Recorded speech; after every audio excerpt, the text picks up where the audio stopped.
So this is the final lecture of our space groups because we would have developed all of them. And uh, this last one explains why there is some questions you might have, why there is no P2MG, P2GG, or P4GG.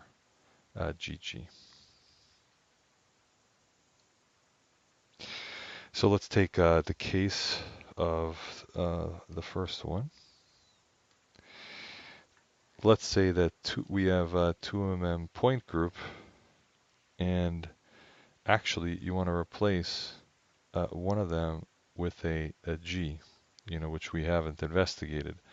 By inspection, actually, we had a theorem, recall,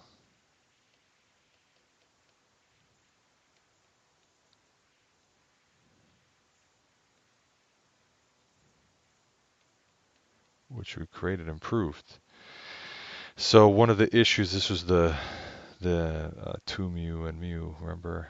And so if I have a pi, I have to have two mirror planes 90 degrees from each other.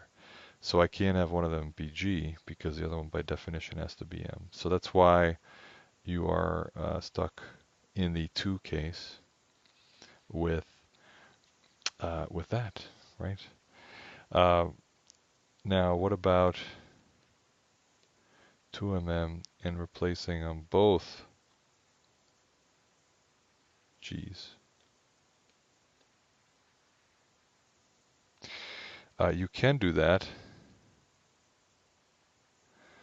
So if we imagine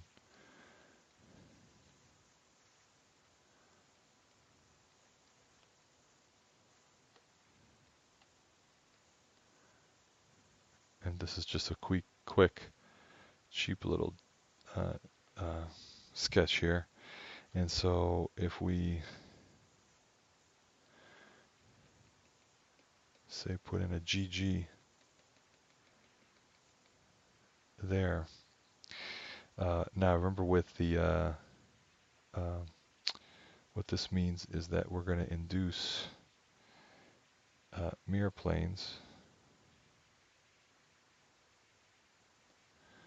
I'm kind of summarizing here. You can work this out yourself.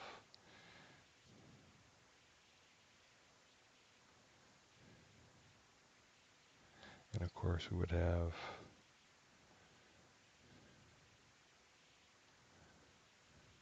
this to be the case here and here.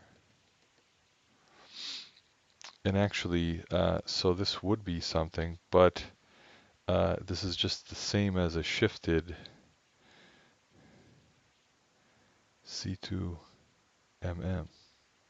So basically, if we just shift by a quarter, we're going to end up with a C2mm. So from a geometry perspective, it's not unique. Another test case would be, let's replace 1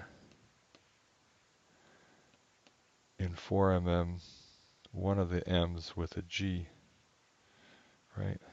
But again, we have the same problem as the top case.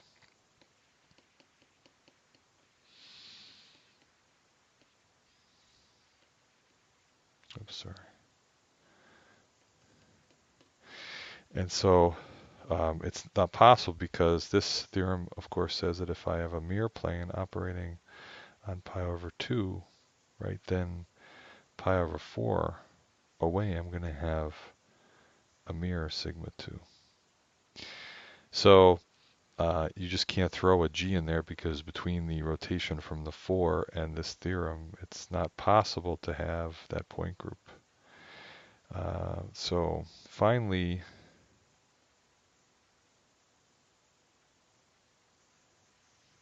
you might say, okay, let's take our P4.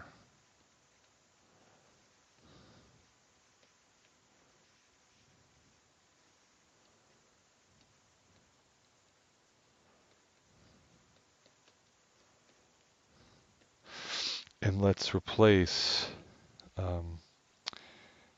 let's have both MMs replaced by GG. So we'll try to generate a P4 GG. So trying to do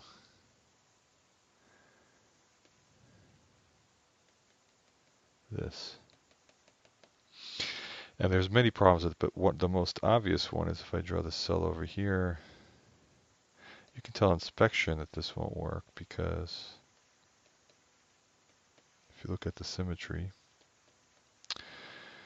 a glide of this guy is equivalent to, if I have a glide here, for example, this would come over here, and then going half the cell would have to be here. And of course, it's not going to have that. So any motif I hang here, which is consistent with the two-fold, like, something, whatever, when I come here, it's not going to work because it has to be fourfold around there. So you could tell right away because of this central P4 that you can't do P4GG because it would force you around this P4 to have translation. You can see the twofold doesn't fall on top. It is inside a fourfold, but what I can't do is say that, when I do a tau, whatever motif here, which is only 2 dimensions, reflects over here and pushed here, it may have a different handedness, but it's still better only have twofold symmetry and actually has higher symmetry, so we know that that can't work. So those are a few of the cases, and you can do for yourself, show that, if you try 3G1, 3-1G, or 6GG, you run into similar pretty simple arguments to show that that they can't work. And so we'll stop there.